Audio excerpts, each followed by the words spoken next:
அருட்பெருஞ்சோதி அருட்பெருஞ்சோதி தனிப்பெரும் கருணை அருட்பெருஞ்சோதி எல்லா உயிர்களும் இன்புற்று வாழ்க கொல்லா நெறியே குவலையுமெல்லாம் ஓங்க.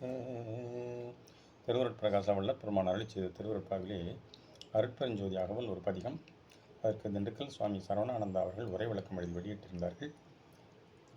தலைப்பு எண் 195 ஆண் பெண் இயல். உபதலைப்பு எண் 1.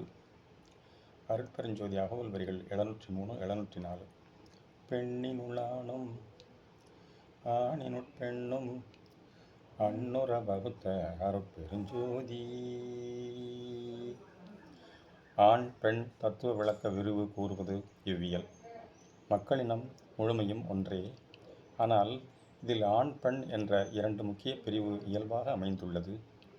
மற்ற இடம், குணம், நிறம் முதலிய இயற்கை தன்மைகளாலும் செயற்கையாகிய பழக்க வழக்கத்தாலும் செயற்கையாகிய ஜாதி, மதம், சமுதாயம், வகுப்பு முதலியவைகளாலும் பலவாகிய பிரிவினைகள் தோன்றியுள்ளன. இந்த இயற்கை வகையாலும் செயற்கை வகையாலும் செயற்கை முறையாலும் ஏற்பட்டுள்ள பிரிவுகள் தயா வாழ்வுக்கு தடையாய் உள்ளனவாம். ஆகையால் அவற்றையெல்லாம் நீக்கிவிட்டு தயா நெறி பற்றி ஒருமையில் வாழ வேண்டும் மக்கள் சமுதாயம் முழுமையும். தயா பெரும்பதியின் உண்மை இந்த மனித பிறப்பில்தான் வெளியாகின்றது.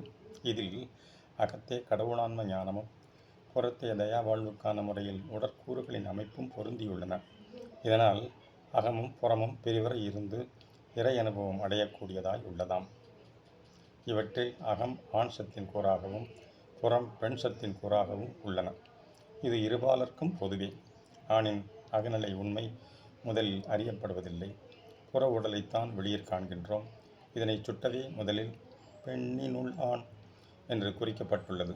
அதாவது பெண்ணான தேகத்திற்குள் ஆணான ஆன்ம நிலை குறிக்கப்படுவதாம்.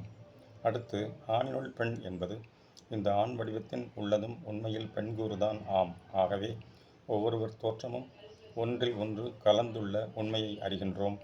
இதுகொண்டு அருள்வாழ்வு வாழ வழிகாண வேண்டுவது திருவுள்ளம். அருட்பெருஞ்சோதி அருட்பெருஞ்சோதி தனிப்பெரும் கருணை அருட்பெரும் ஜோதி தயவு.